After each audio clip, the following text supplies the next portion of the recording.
Welcome to the Fitness and Lifestyle Podcast, brother. We've just had a little chat. The only times we've ever spoken is the last 5 minutes, and it feels like we've already hit it off, and it sounds like it's going to be a great conversation, which I'm very excited for the audience to be able to consume this today, man. But firstly, very grateful for your time, and just wanted to say thank you for joining the Fitness and Lifestyle Podcast today. Thank you, brother. Yeah, I feel that in the last 5 minutes. Also feel that resonance. And as I was saying before, I just, deeply grateful for the work you're weaving, weaving two passions of mine together, both fitness and also the deeper work as well. And I just love the podcast, how it's kind of navigating both those worlds. So yeah, very much looking forward to our conversation today. 100%, man. I appreciate it, and I mentioned to you before, like consuming a lot of your content, a lot of it resonates with me. And it's funny, we just had that little conversation before. 5 years ago, I would have looked at your content and it wouldn't have even, it would just would have been straight over my head, right? It wouldn't have been something that I gravitated towards. And I mentioned to you how a lot of my journey, whether it be through the podcast or through any of my content, has vastly been a reflection of where I'm at in life and where I'm at with my personal growth as well.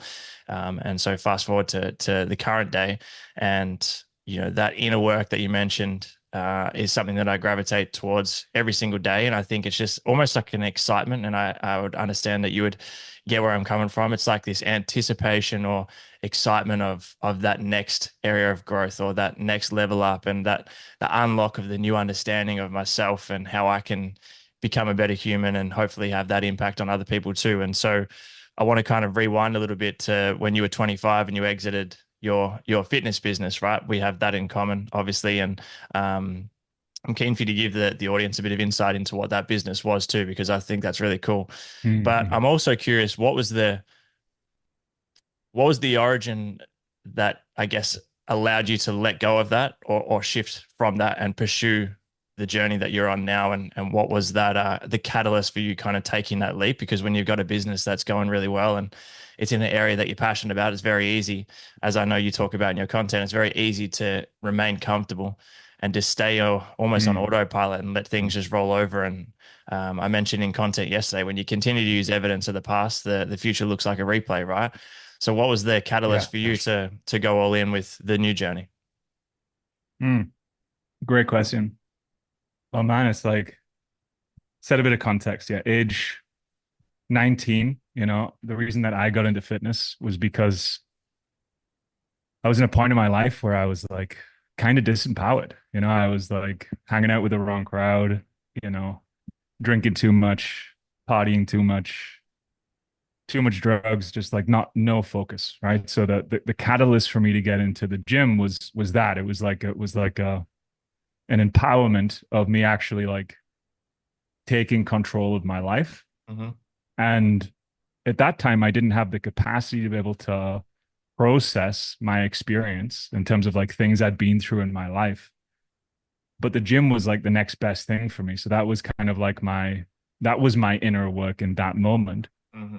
And I love that moment for me, but it also reached a point by the time I was 25 where, you know, I've noticed, and curious if everyone listening, we kind of, my experience that we go through growth cycles. And at first, it's like new and it's adventurous and it feels relevant. But then for me, there became a time when it also felt like, okay, cool. Like I've kind of got the lesson here. Like I've learned that I can use my will, like willful consciousness. I can use my will to make change in my life. And that was really empowering.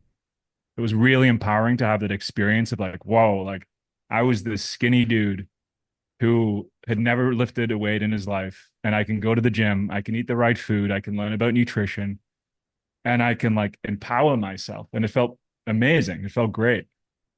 And inside of that, it also gave me the ability. I was like, whoa, like my finances are kind of not great. And, I'm working in a call center and it feels misaligned. I was like, well, if I can do this in the gym, I can also do this in business. So I just applied the same mentality, got around great business mentors, got around great fitness mentors, and just applied those things. By the time I'm 25, I've got a team of somewhere between 6 and 10 in my office in Newcastle, UK, not Newcastle, Oz. Um, in Newcastle, UK, and I just kind of reached this plateau. I'd reached this plateau of cool. Like I got the message, I got the memo, I got the lesson, and inside of that was just this kind of like this really isn't fulfilling me, and I know there's more.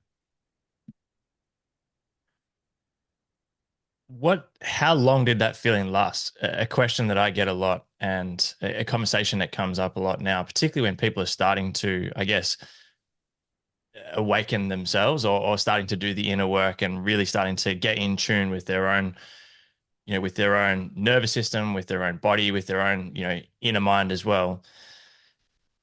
How do people know when it's time to actually make that leap? Because it's almost like a fine balance, right? I know in a conversation I had last week on the show, we had a conversation around, uh, it was with a guest, Chris Griffin, and we spoke about when you're when you're trying to get exceptionally good at something, or when you're in a certain field, right? You have this initial period where it is exciting and you're in that feeling of possibility and potentiality, and it's like Mm. everything's exciting, right? And that's typically where you make the most area Yeah, of growth, right? That's where the most growth happens in yeah. the shortest period of time.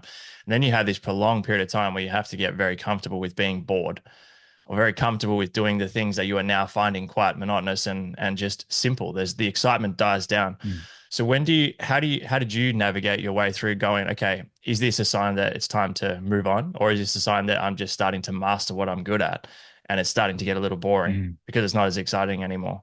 And so for people to take that leap and, Mm. potentially leave the job, whatever, leave the relationship, leave the friends group, leave whatever it may be, the profession, do you have any advice on how to navigate through that and to know when the time is right? Mm. I think it's a great question. And I think it requires a skill of attunement, and it's not a one size fits all. And I experienced this with clients and also experienced it myself at that time. And you know, what I recognized in that moment was that it felt like I was living out of congruency. Like it just didn't, there was like a deeper feeling of like there's like a discernment between boredom and misalignment. Mm, Because I think those are two distinct different states. yeah. And I could tell, maybe just at the time, that this was misalignment because I was starting to have insight through building my kind of self-reflective capacities through meditation. I was beginning to have greater insight into where the roots of the life I'd created were coming from. So I Mm, was starting to become aware that I had created this kind of like business, and I created and got into fitness because that was kind of like what was popular and known and accepted both in my family system, but also in my community. But I could also feel how it didn't feel necessarily like a complete authentic expression of myself. Now, don't get me wrong, I love the gym. I still go to the gym. yep. I love fitness, but I had created a whole identity around it.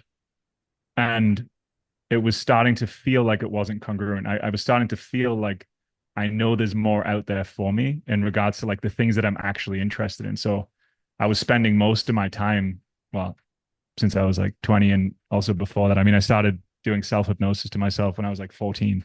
That's another story. 14. So I've been into it for yeah, I'd been into it. I was doing like Paul McKenna. He's this like Yeah. I think he's like he's a famous hypnotist. I was doing self-hypnosis when I was like 14, and I mean, that actually led to some positive results. I did that self hypnosis for like a month or two, and I'm like 14, 15, and I end up getting my whole gaming team sponsored, and we like fly to America and back. And I'm pretty sure, I can't be 100% certain, but I'm pretty sure I sensed there was a correlation between just like breaking my frame of what I thought was possible and kind of just Mm, doing bolder things. hmm. That was kind of like my first glimpse into personal development, if you will. And then it kind of like tracked through my life for the whole time. So it always been like an underlying passion. It was just hidden in the background. And there came a moment where it was just obvious that in order for me to kind of step into this next phase of my life, I knew that I needed to develop new skills. So it Mm, wasn't that any of this was bad. It was just a time to transcend and include the lessons that I learned there and then begin and continue my development. It's like if we go to school, right? It's like there's a time when the information you're learning in seventh, eighth, ninth grade is relevant. And there's a time when you've got that. And then it's time to move to the next grade or the Yeah. next school. And I Yep. was just in tune with it's time to move Hmm. to a new school.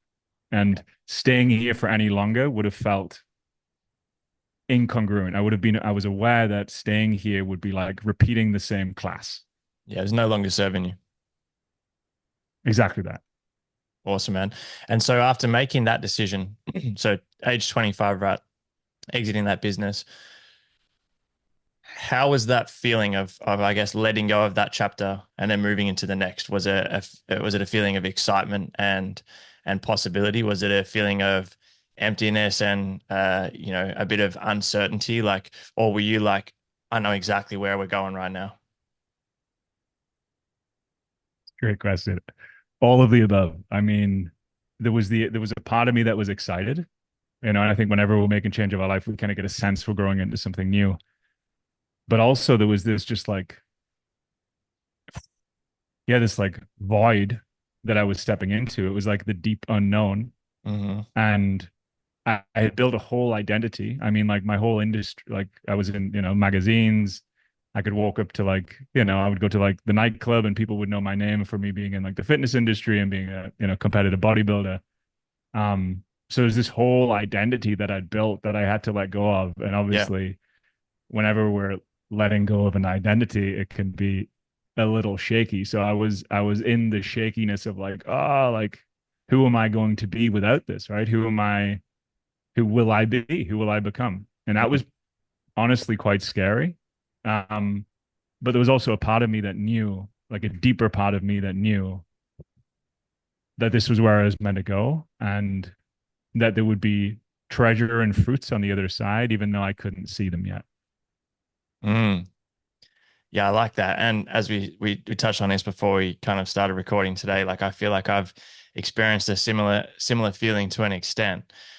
Off the back of that, I'm curious, like what were you surprised with?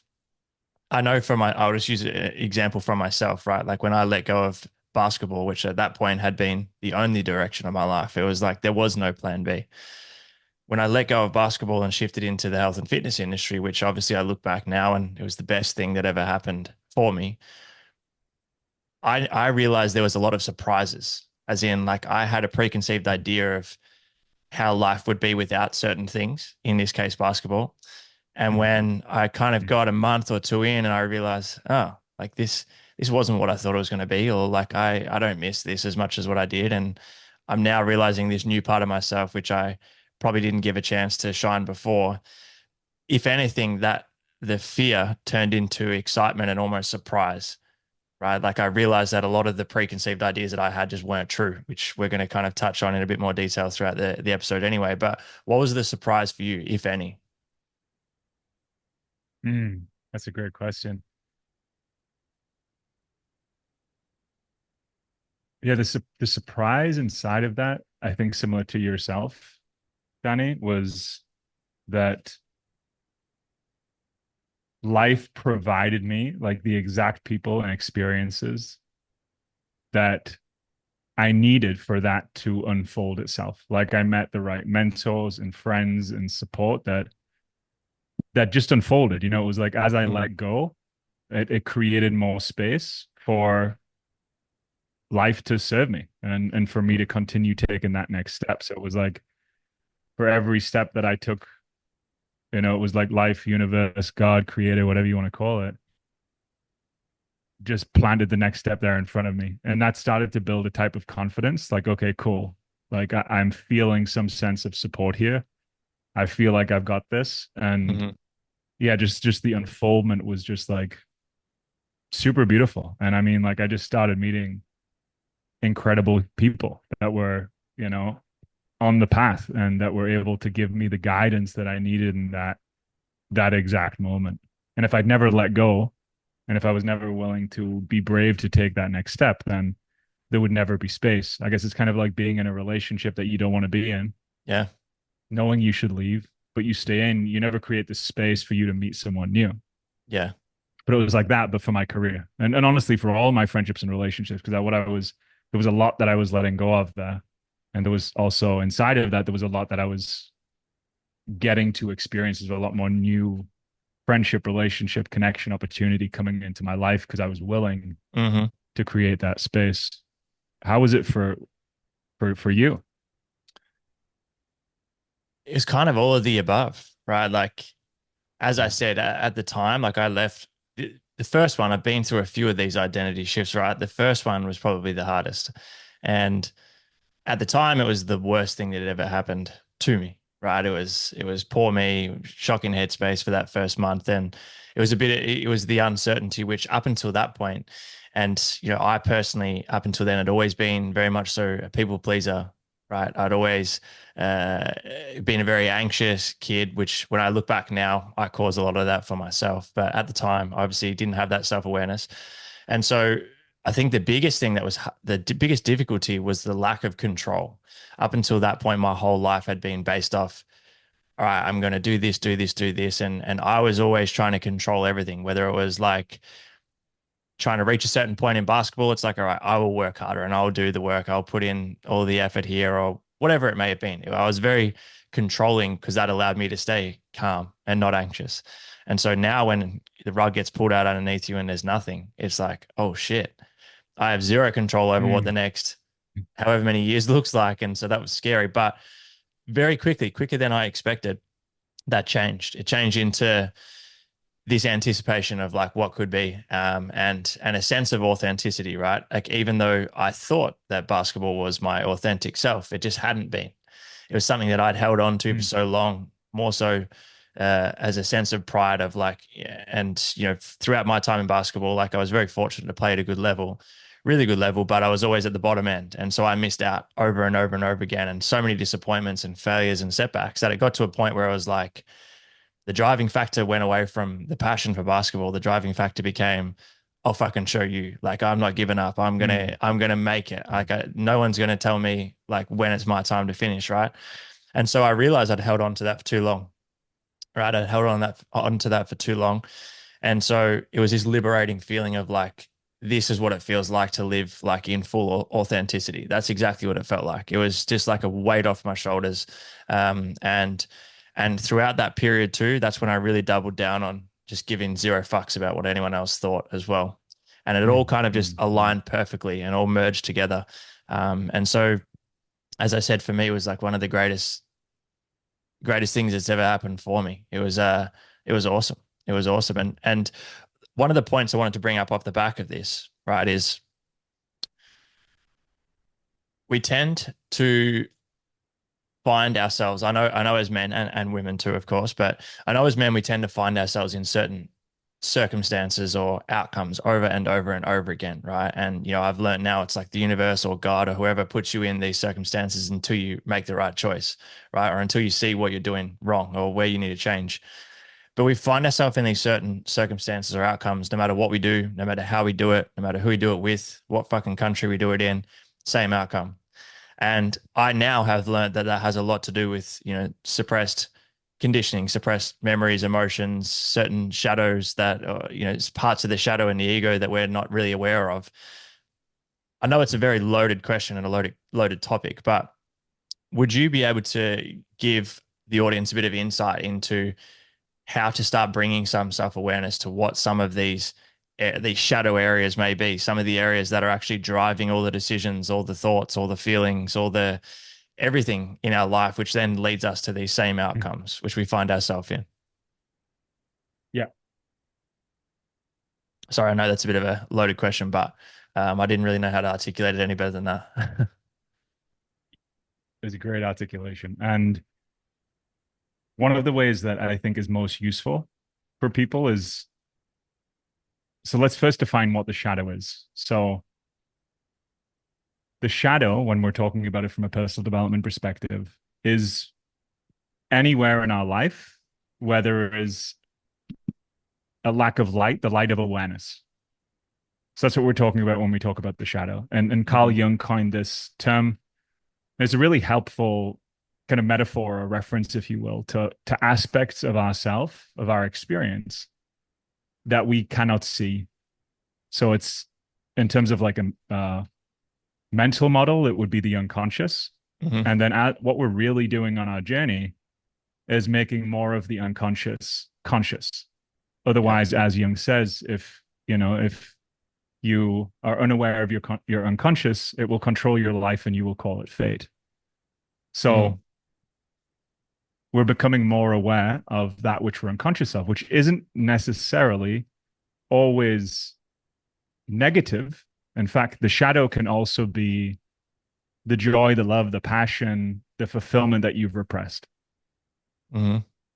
It could be sexual shadow. It could be pleasure, shame, guilt. It could be linked to so many different aspects of who we are, because based on our development as human beings, depending on how the environment's kind of like the soil for your psyche.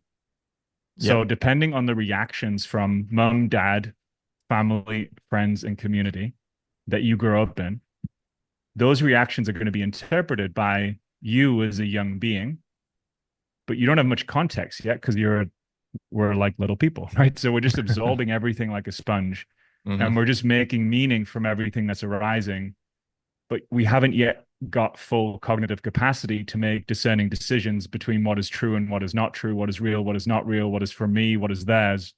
We're just receiving projection and absorbing it like sponges. Hmm.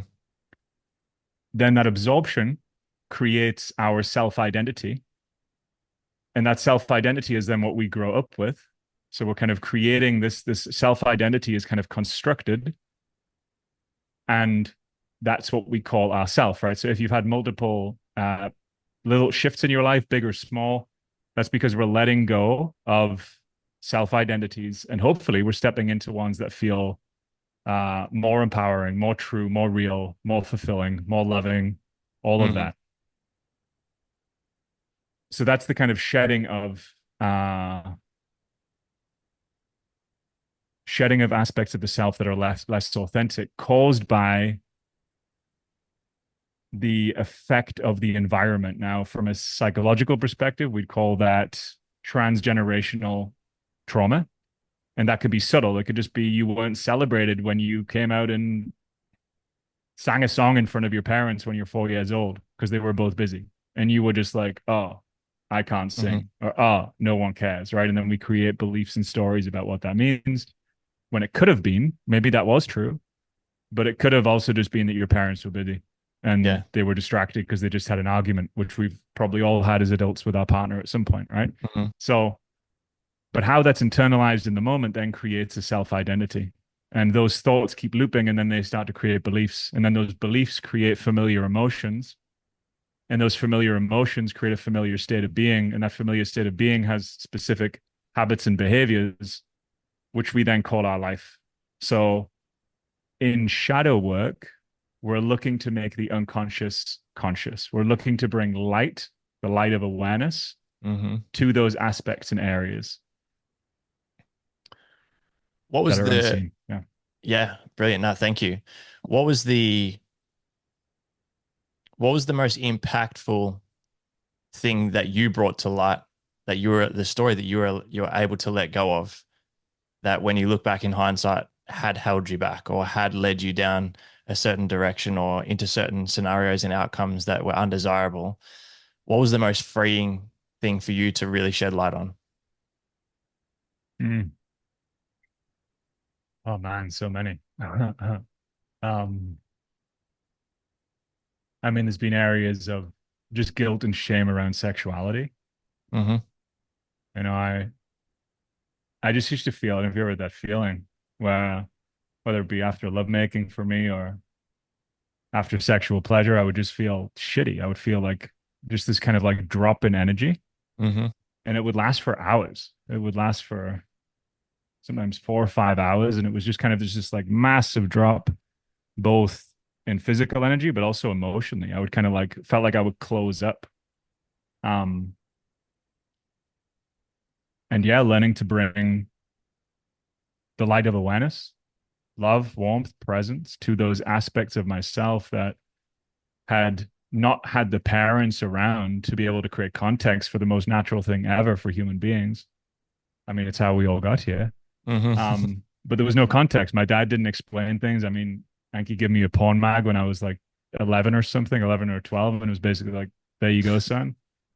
And then my mom didn't share anything. And then obviously I'm just talking with other 10, 11, 12 year olds about this kind of stuff, and they're getting the same stuff. Um, so that just created this massive, like, oh my God, is this something I should be ashamed of? Is this, what are these feelings? What are these experiences and emotions I'm having? You know, because even pleasure can be traumatic if it's overwhelming, right? Like even joy and ecstasy, higher levels of expression when they're unfamiliar, because it's just unfamiliar, can be stored as like, oh my God, what is this? You know? Mm, So that was a, I mean, there's many different things I could share about, but that's one that's been super liberating. And, you know, it's created so much more intimacy with my wife, Mia. Um, and it just, yeah, it's just freeing for myself to be able to be in relationship and to make love, and for it to be a powerful, beautiful union, you know, without any of that kind of subtle layers of shame that were buried in my unconscious basement. mm. Thank you for sharing. Thank you, man. Having worked with so many men, or having impacted so many people's lives through your work and through your inner work, right? It's just a reflection of your own inner work, and relaying that on to serve others. Again, a very individual question, I guess, from person to person. But has there been has there been any common limiting beliefs, or areas of darkness, I guess you could say, that haven't been shed light on within men that you see quite often? There's a common theme amongst Mm-hmm. men in particular. Yes. The most common theme that I've seen or see amongst men in regards to shadow, in regards to that which isn't seen, is the capacity to really be with one's experience emotionally. And I think men are cognizant of that, cognitive, like they're aware of that right now. But I still think there's a gap there in regards to like how to actually do that, how to actually come into contact with your emotional experience as opposed to just repressing it, pushing it down, Hmm. because that causes so many different challenges. Like the in the Buddhist lineage, or like in Eastern psychology, they would call that aversion. And the idea is that aversion is basically at the root of all of our suffering. Because as we push things down, we push them further into the subconscious. We become less and less aware.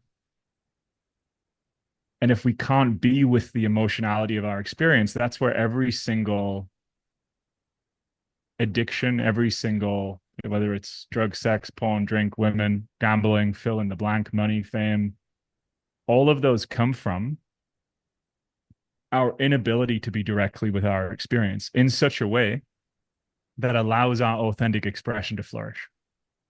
Because the freedom comes as we learn more and more to be with our experience, to be able to be with shame, as I was talking about before, or guilt, or any negative emotion, and learning how to increase our capacity to be with that in such a way that it transforms. And that's the emotional illiteracy of men, but also the emotional illiteracy of our whole civilization. Hmm. We have lost the skill set in order to be able to be with directly with our experience in such a way that it transforms, transmutes, and allows the growth to happen in ourselves as individuals and as communities. So that's the gap, that's the shift that really has to happen, and it's a skill set. I mean, like, I train men in this skill set, and I see men learn this skill set just as we learn any other skill, whether it be Hmm. coding, computer, tech, going to the gym, learning about macronutrients and, protein, fats, carbs, all of that kind of stuff. Like, that was a skill set I had to learn. Yep. But also as a civilization, I mean, if we look back 100 50 years, now don't quote me on these exact stats, but it's something like 90% of the population was illiterate. Wow. Now we look at that, we're like 150 years later. It was only 10%. It was only predominantly, I mean, you see this when we watch, Netflix shows from the 1800s. It was only predominantly the upper class that had the ability to read and write. Yep. So that was a skill that we've learned over 150, 200 years, where it's pretty much flipped on its head. Most people now can read and write. Mm. So that was a skill that we learned. And because of that, look at the technology, look at the things we're able to create because we can communicate our ideas. We can create code, we can create computers, we can create businesses, so on and so forth because of that skill.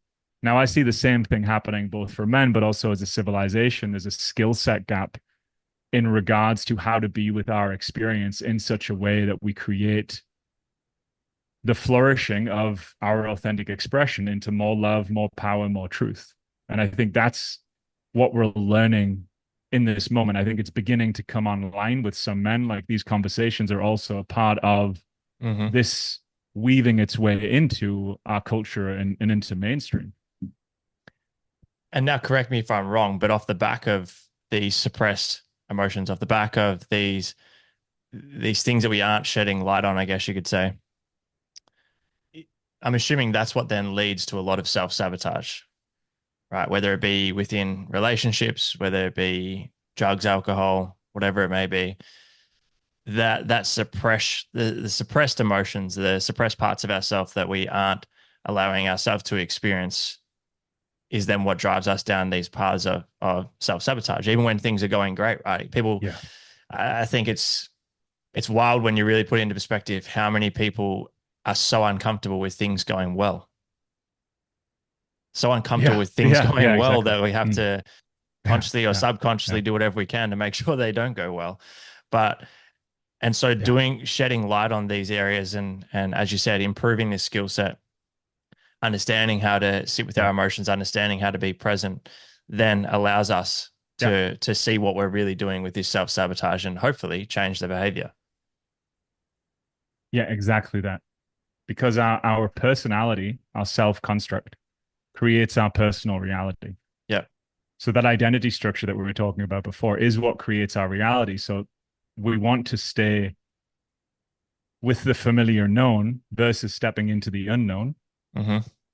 And that's where the self-sabotaging behaviors can start to weave their way in. And the reason that they also happen, so there's a desire, there's multiple things normally happening here. One is a desire to stay with the familiar known, but there's also normally, because of the skill set, skill set deficiency in regards to learning how to be, teaching our nervous system how to hold these uncomfortable emotions in such a way that they transform. Mm-hmm. Because of that, it means that we're feeling suffering, like we're feeling loneliness, we're feeling disconnection, we're feeling shame, guilt, we're feeling unexpressed, we're feeling unfulfilled. Whether we're able to name all of those or not, or it just feels like sadness, or it just feels like stress. Mm-hmm. Because of that, it's kind of obvious that if you're living inside of that, which I was for a huge chunk of my life, if you're living inside of that, then of course you're going to reach for things in order to alleviate that pain, right? Even if that Yeah. pain is subtle and familiar, then you're going to reach for things. I mean, if you're in that experience, I mean, going out drinking and taking some MDMA or some pills at the weekend feels like a great idea. And I mean, it kind of is a great idea because you're suffering, right? So, like, from Yeah. that place, it's like no judgment, no shame, no, like it's not good, bad, right, or wrong. In Very fact, if anything, it makes logical sense. idea. Yeah, it's Yeah. logical. Yeah. Yeah. Yeah, I mean, yeah, if you're lacking serotonin, oxytocin, which would come from a chemical like MDMA, then that's why I reach for those things at a weekend. Mm. But when we can start to learn that we have that neurochemistry within us, Mm-hmm. then we can start to recognize our own internal pharmacology and learn how to open those centers. We've got three main centers: mind, heart, and gut. They're three intelligences. In Chinese medicine, we'd call the heart qi, we'd call the mind shen, and we call the gut jing, right? So these are three Mm-hmm. intelligences. Now, the Western science is also on understanding that we have neurons in our heart, we have neurons in our gut, and these intelligences are all in connection with one another. So learning how each of these three centers works then allows for deeper levels of embodied wisdom to come online, because the heart intelligence is predominantly working with the pharmacology of oxytocin, serotonin. You're getting a Okay. little bit of that Yep. from the gut as well, but that's like love. That's like Mm. loving presence, right? Hmm. And I mean, that's why people take MDMA, right? It's just like you love all of your friends instantly, even if you felt like shit 30 minutes before. Yeah. So that's what's happening there. But it's learning how to not need the things that we're reaching for. And I'm just using that as an example, Yeah, of course. but that could be food, drink, drugs, gambling, overworking, underworking, whatever our thing is. It's like no shame or guilt needed. It's just knowing and understanding that we're reaching for those things in order to be able to create a sense or a new state or a new feeling that alleviates the suffering. However, the challenge with that is it creates a desire for an external substance outside of us, which we can then often become dependent on. So then Mm. we rely every weekend or every night or however, whenever the time frame is, in order to alleviate our suffering. That's where we have to go, rather than learning how our nervous system works, how our whole body works, how those three wisdom centers work in Mm. such a way where we can be with our experience where it doesn't feel bad. Like I've learned a skill set now and I had some incredible mentors upon which I can be with my suffering or elements and areas of myself upon which it feels like a great experience. It feels like if you've ever been in an ice bath or gone to the gym, which I imagine most people listening would have been. I mean, at first it's kind of like, oh, like imagine you just threw a friend in an ice bath. It would be a terrible experience, right? If someone threw you in an ice bath, I'd be like, oh, what are you doing? But if you voluntarily choose to go in and you learn how to control your breath a little bit and you learn how to sit with the discomfort, it's kind of pleasurable, right? Hmm. It's not this big, crazy, traumatic or an overwhelming experience, even though there's a lot happening. Or if you're lifting weights, I mean, the lifting of the weight itself is pushing you beyond your previous capacity if you're growing. And there's a way that you can lift the weights in such a way that allow you to continuously progress over time with progressive load.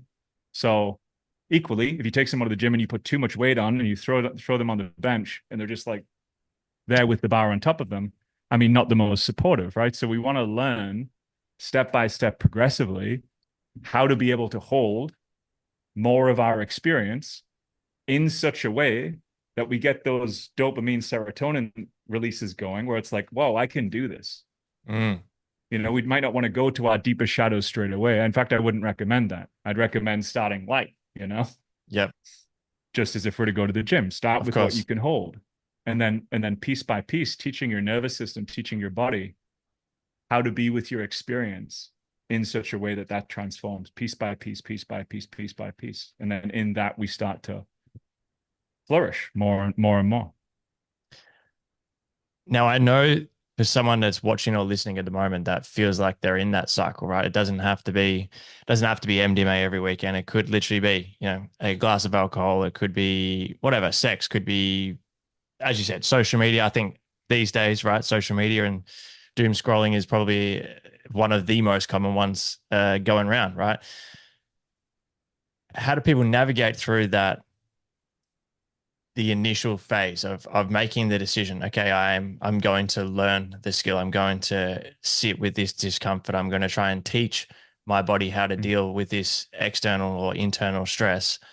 Knowing, I think, how am I trying to articulate this? I think for people in that position, it's almost like an overwhelming, scary thought to let go of whatever that vice is, Mm. obviously, particularly if it's something that's been consistent for a long period of Mm. time, knowing that there is going to be this period, which is a decision that just has to be made, I suppose, knowing there's going to be this period of serious discomfort. And so, on that note, do you have any advice or first steps for people to be able to improve that skill or understanding of getting more in tune with the body, with the central Mm. nervous system, to be able to deal with that and build on that skill? Because if it's too overwhelming, people just don't take action. 100%. And I mean, this has been the whole body of my work because I've been trying to figure out, okay, cool. Like, how can I break these skills down in such a way that I can both teach them and then have people learn them easily in a way that Yeah. isn't overwhelming? And I mean, when I first went to the gym, so I'm 36 now. I first went to the gym when I was 20 years old. And at first, learning all those things was overwhelming. I didn't understand progressive load. In fact, barely anyone was talking about the gym on the internet at that time. And learning about macros and never mind micronutrients were just not available. That would have overwhelmed me, and so on and so forth. Right. So Mm. we start step by step. And, if I'm to break down the key elements that are the skill sets here, I can break them down into the following. So the first skill is learning how to regulate the nervous system, the central nervous system. Mhm. So the reason we want to do that is so that we can start to learn how to be with our experience. We start to be able to learn that there are three elements to the nervous system. We have what's called ventral vagal, also known as just connection, right? So we've all had moments of this, whether it be with a friend, whether it be watching a sunset. You get plenty of those in Australia. Whether it Yeah. be, whatever, right? We've all had these moments of connection, whether it be with an animal, friend, lover, these moments of connection. So that's ventral vagal. Now, we also have two other aspects to the nervous system. One is called activation. That's a part of the sympathetic nervous system. That's where stress lives. And then anything Mhm. else that has this overactivated, right? So what we want to learn how to do is we want to learn how to bring stress back into connection. And if you have stress and connection at the same time, that's just excitement. So it's learning Mm. how to move through that pathway. And I'll share some resources in regards to like where people can go to learn how to do this in a second. And then we also have another pathway, which is kind of down. So think of that as deactivation. That's a part of the parasympathetic nervous system. That's where depression and isolation lives. And I mean, we all experience these as human beings. Overactivation feels like overwhelm. And then we have underactivation. That's where isolation lives. And what we need to learn how to do is to bring all of those states into connection. So we want to learn how to bring connection to isolation. I mean, when you bring those two things together, you've got relaxation. So Mm. it's teaching the nervous system how to be able to move through these states. Um, that's one aspect. So nervous system regulation.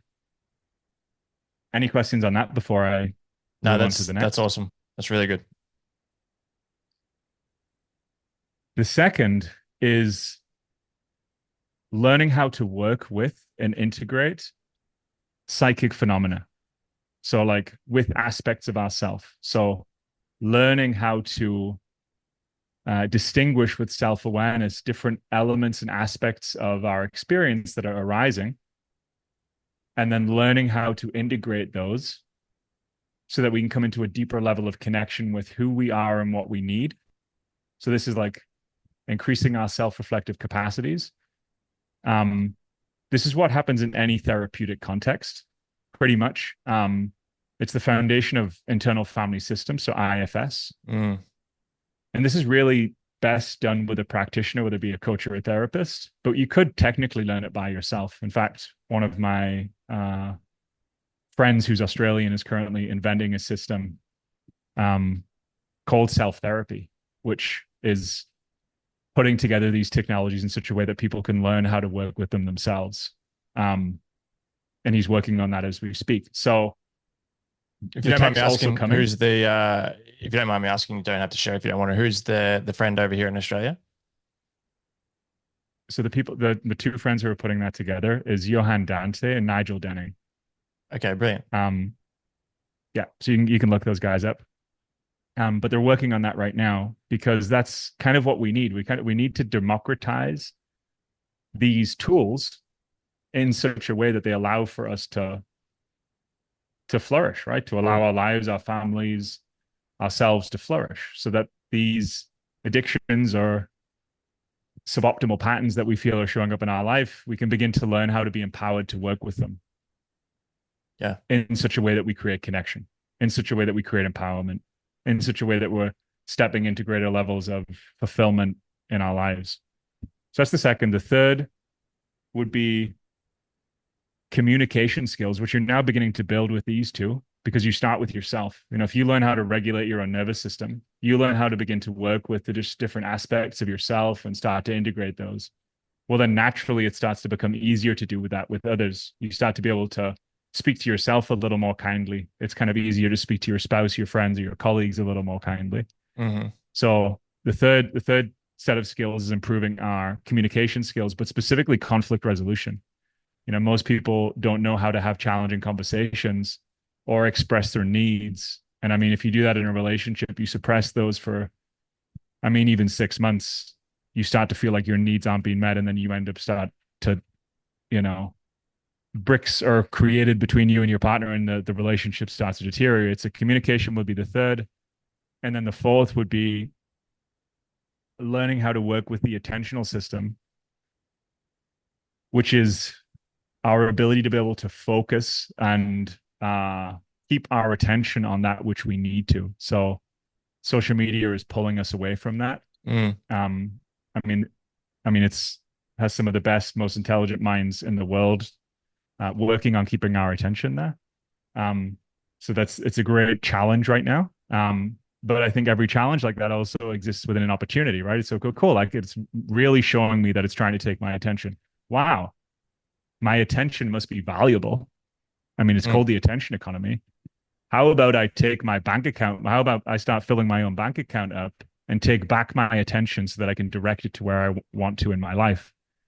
Now, the reason that I said that one fourth is because if your nervous system is dysregulated and you're feeling overactivated, stress, or underactivated, shut down. And obviously, there'll be connection in between that, but predominant states of moving up and down between those. Obviously, if you can imagine, how hard do you think it is to pay attention if your nervous system is overactivated? Extremely difficult. Yeah. What about underactivated? Probably just as difficult. Just exactly, right? Yeah. But if you're in a state of safety and connection, A lot easier. A lot more exactly that. realistic. Yeah. So, exactly that. Yeah. So that's when kind of like your meditative practices and all of the Mm. various forms. I mean, we could do a whole episode just on meditation and the kind of different elements of that because it's just like saying you're meditating is kind of saying like you're going to the gym. Yeah. I think we should. I think we There should. are hundreds. Yeah. We should definitely do an episode on that because I mean that was when I was looking at what I wanted to chat with you about today. And sorry, I know I've just kind of interrupted you. When I was looking at what I wanted to chat about today, obviously meditation um, was right up there. But I was like, oh man, if we talk about meditation, that might be the episode. So I think we'll have to do a we're gonna have to do another episode for sure because I'm really interested to hear your experience and your insight into meditation itself. Like I've obviously shared a lot with the audience of my journey with meditation, starting from 2 to 3 minute headspace meditations, hoping it was over as quick as possible so I could say I meditated to doing a 4.5 hour meditation with Joe Dispenza. So, Mm, yes, we'll save beautiful. that for the next one, right? But that's the analogy you used there before. I think is really relatable, and I think a lot of people will be able to resonate with that. And so I know we're not going to do a deep dive on meditation, but in saying that, how much time do you try and spend in that uh, state of pure potentiality where you are kind of really regulating the nervous system from a perspective of just being in that nothingness, whether it be meditation, Mm, whether it be breath work, whether it be achieving a similar effect with something like an ice bath where it's impossible to think of anything other than the fact that it's cold as fuck in the ice bath. Like, what does your daily kind of practice mm, or area of attention look like? mm. So what you were referring to there, the pure potentiality, it's like the vast openness of the cosmos, right? And Buddhist practices that would be openness or emptiness. It's you could call it emptiness, but really what's meant is the wholeness of everything. And Mm, that's a specific set of practices that support our kind of psycho spiritual development in very specific ways. So um, it would be using that in a specific time in order to work with uh, both those the transpersonal connection that arises, but also inside of that for me as I was working with emptiness practice more deeply last year, it actually started to bring up pre-personal phenomena because that vast openness, that emptiness, is also very similar to the kind of openness of an infant. So it can also bring Mm. up material that arises in that space, which is why is good practice, which I've been taught by my mentor, Dr. John Churchill, who I highly recommend people checking out if you're not already familiar with him. Um, recommend learning how to meditate in such a way, and it's kind of what I've been talking about in this episode, meditating in such a way that allows for us to integrate the uncomfortable experiences and not just necessarily be seeking altered states of consciousness, because Mm. we could do meditation on love and joy, and there's a place for it. We could do a meditation on emptiness and the vast openness of the cosmos, the vast wholeness of the cosmos. Beautiful, beautiful, beautiful. And how do we then integrate that back into our lives in such a way that we become more connected to ourselves, our family, this world, this planet? How do we allow that to support us in digesting the pre-personal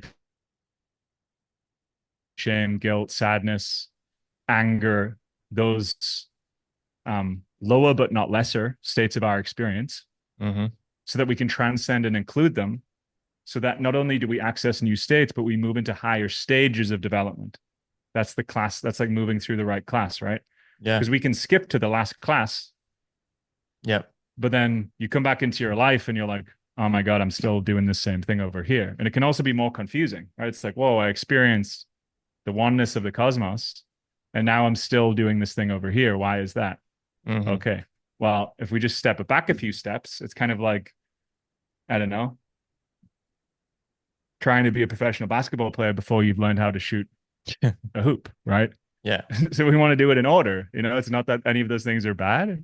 It's just we might want to do it in an order that allows for the natural progression. And I mean, those little insights that we get are amazing. Yep. Um, but then it's kind of cool. Let's rewind it back a little bit, and then let's start stacking it in such a way that we can be with our experience, and that as feelings of more joy, which can be overwhelming, come into your experience, you have a level of capacity to be able to hold more joy. Whoa, this is a little overwhelming, but not for it becoming so overwhelming that you lose it, Mm. but so that you can kind of learn how to contain it. And that's so that you know, maybe some psychic phenomena arises around something that happened in your past. And you're like, oh my God, I didn't know that happened. And it feels like maybe overwhelming. And there's maybe deep sadness or shame or guilt or whatever it is.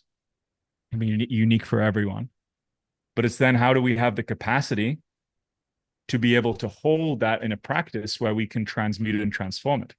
So one of the practices that I'm working with today, to answer your question, is it's called Tonglen practice, or compassionate exchange, Okay. which is, I mean, this is just a practice I'm working with right now, depending on what's going on in my life and depending on what I'm up to, similar to how we would work in the gym, you know, depending on what you're working on, depending on what your goals are, really depends on what type of meditations are going to be supportive for you in this moment. Yeah.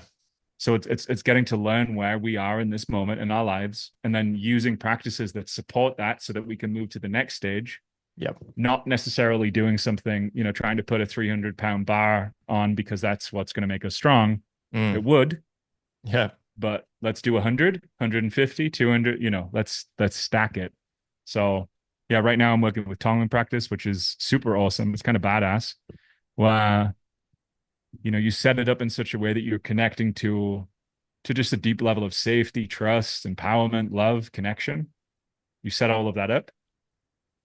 And then prior to my session, I'll work with the things that are in my life right now that are causing me subtle or overt suffering.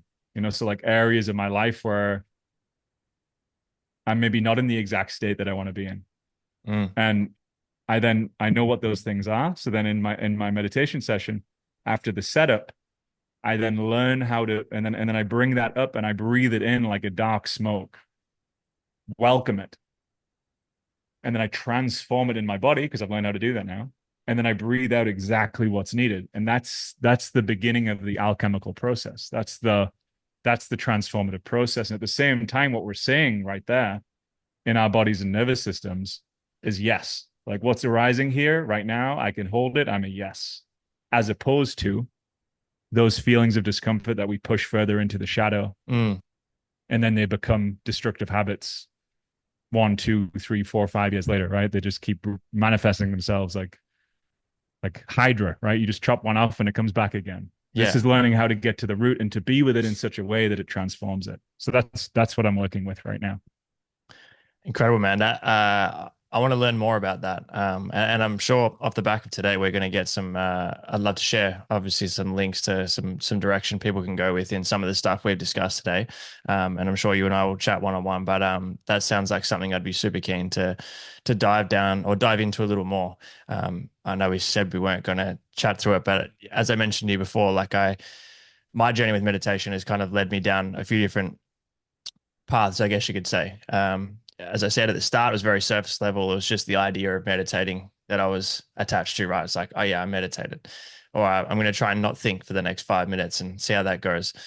To the point where, as I mentioned, I was fortunate to spend a week with Joe Dispenza, which was a very transformational thing for me, like being able to truly understand the intent and the structure behind his meditations and the power of that.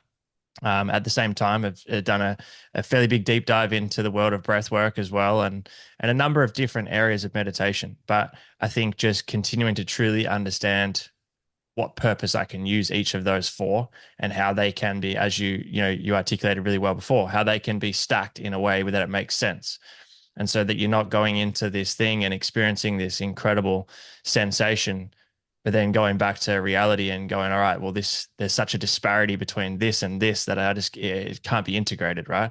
Um, but yeah, super keen to continue to hear about that, man.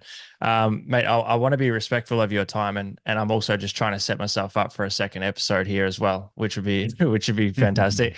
What are you most excited about at the moment within your work and the impact that you're having on your audience and people that come into your proximity?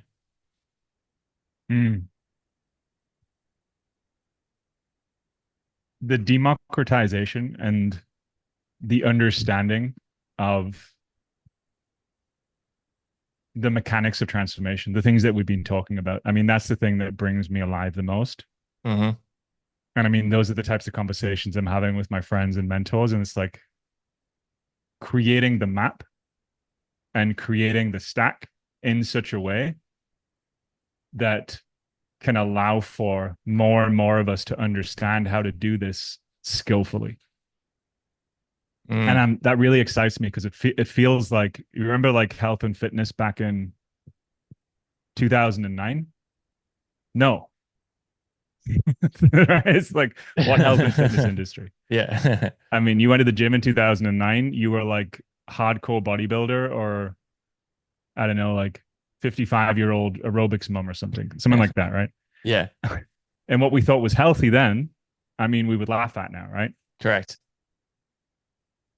So I think the same thing's happening right here in this moment. Because I remember when I was 20, which was 16 years ago, having the feeling I was like, fitness is about to blow up. And I would tell my friends, I was like, this whole industry, I've just got a feeling it's just going to blow up and everyone's going to be going to the gym.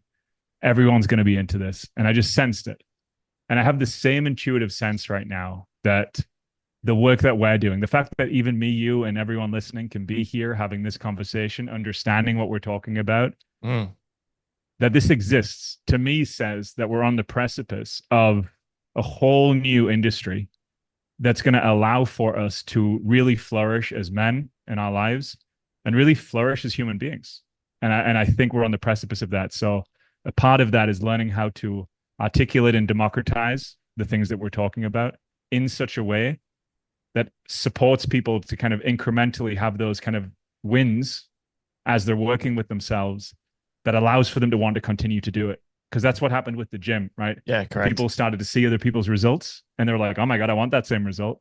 And Hmm. then enough people had enough information to share, well, just go try this workout 3 times a week, push, pull legs, something like that, right? Yeah. And then they go do that and they have some wins. I know that they hold on. You've got to hold on beyond uh, the 4 to 8 week mark to see the results. It's the same with our inner work. It's not going to happen overnight. You got to like hold, and then you see the results. Yeah, of course. And I think that's going to happen here as well. So that's what most excites me in this moment. I'm extremely excited, and I couldn't agree more. Probably not even to the depths of obviously the of where you're at and what you're sharing with your audience and the people that you impact. I'm probably much more down here at the moment, but even that I've felt particularly over the last 12 months, right? Like I mentioned to you before we started recording that it was about 24 months ago, 2 years ago when I made that identity shift again and started to really just lean into that authenticity of what I wanted to continue talking about and what I wanted to share. And there's a noticeable difference, not only just in like engagement on socials and podcasts and stuff, but in terms of the depth of the conversations that I'm having now with more and more Mm. people, and the intrigue of like what's possible when you do the work, which was never there before. Similar to like you said about the gym and fitness at one point, it was like you're either all in or you're just all out. Whereas now it's like people are starting to dabble, even if it's just doing an ice bath, going and doing your first breathwork session, listening to a personal development book, whatever, listening to this podcast. And that excites me as well. But man, I'm really, Mm. really grateful for the fact that we're able to connect. I have thoroughly enjoyed our Likewise. I want to ask conversation you a quick today. question there, though. Yeah, go for Before it. you close up, I'd love to ask you a quick question. How do you experience that change? Because I think anyone listening, they can feel that you've been through that change. In fact, some of them have probably been on the journey with you. How do you experience that directly in your life, either when you're by yourself or when you're with your, I don't know if it's partner, fiance, or wife? I'd say Fiance, yeah. partner, Yeah. fiance. Amazing. Congratulations. Thank you. How do you experience those changes in those dynamics? Like what were they before and what are they now? That's a really good question. I think a couple of big areas for myself has been putting a lot of light on some of those shadows, on some of the suppressed stories that I had told myself for so long, and letting go of those stories. I remember I said to a client earlier this week, it's like when we, and you might have a different opinion, but when we have these certain problems, which a lot of the time are problems that we've created or that we think are there that aren't there, the easiest way to navigate through them is to not solve them, but dissolve them. And I think that was what was a big game changer for me is I dissolved a lot of the problems that I thought I had and a lot of the resistance. I became truly aware of how to identify where the resistance was. And instead of deflecting from it or filling that void with something else, I kind of just faced them head on, faced those areas Mm. of resistance head on, and started to really lean into getting comfortable with being uncomfortable. Like I'd preached it for so long from the physical perspective, and that's where I found myself, right? When at the beginning of this journey, it was the masculine side was sweet. There was big tick there. That was easy. It was like I've always faced all this shit head on and been more than okay with leaning into the resistance physically. But then inadvertently, that had meant that I just basically deflected in every way possible any of the mental and inner side of things. And so just being able to have the awareness and the vulnerability to lean into that resistance and discomfort, I think has allowed me, Mm. as I mentioned earlier in the chat, just to have such an authentic and freeing feeling to the point where I've also kind of allowed myself to let go of control in a lot of areas of life. Relationships being one of them for sure, finances, work, whatever. Just being able to let go of that control and just lean into that full authenticity and to just Mm. remain extremely curious. I felt like I did a Mm. great job of that in the fitness industry for so long of just like, not being set in stone of like, this is the only Mm. way. It's like, okay, I'm open to change. I'm open to understanding new things and Yeah. changing my ways. And so now Yeah. it's very much the same from the inner side as well. Just gathering information, just continuing to put light on the areas that I Mm. feel resistance in, um, and just knowing how quickly things can change. And I think that was the big one for me. I know this has been a long answer, but for me, it was the biggest area was realizing that a lot of the suffering had been, I'd caused a lot of it. And so it's just Yeah. being completely vulnerable to be able to like accept the fact that like a lot of my suffering was me, was my fault, my responsibility. And so that meant that if the suffering was my responsibility, it means that like the sense of freedom and authenticity was also my responsibility too. And so it was like, on one Mm, hand, it was almost frustrating and annoying that I realized that. But on the other hand, it mm. was like, okay, well, that means that I can change this too. So let's almost make a Yeah. game out of it and start to approach this the same as I approach going to the gym and trying to change my physique. Let's see how much we can truly change and keep changing forever. So it's been Mm, exciting. mm. That's amazing, brother. Quick question on that, because if I was listening to that probably 15 years ago, I would hear about you letting go, and I would probably make the assumption that, oh, maybe less positive things are going to happen in your life from you letting go of all those things inside of relationship, inside of finance. Did more fruitful things come, or did it get worse? Oh, for sure, more fruitful things. For sure. Without a doubt. I think letting go was one of the hardest parts of this change that I've had. I think Mm, learning to let go was the hardest part.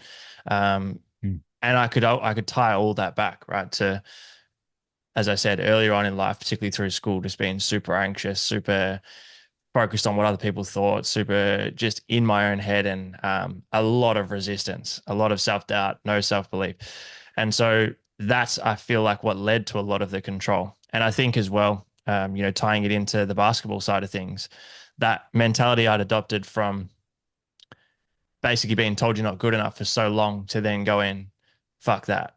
There's no way that you're going to tell me whether I'm good enough or not. And I'm going to double down on doing the work and controlling things that I can control to try and almost mm, force the outcome that I want. And so, unfortunately, I carried that mm, mentality across to a lot of different things in life that it shouldn't have been carried across to. Right. And so, yeah, I think mm, relationships in particular has been one of the biggest. I mean, as I said to you before, I've got a beautiful fiance now, and I think even early days of this relationship, there was a lot of that resistance and doubt, control, and limiting beliefs that were kind of like coming to the surface.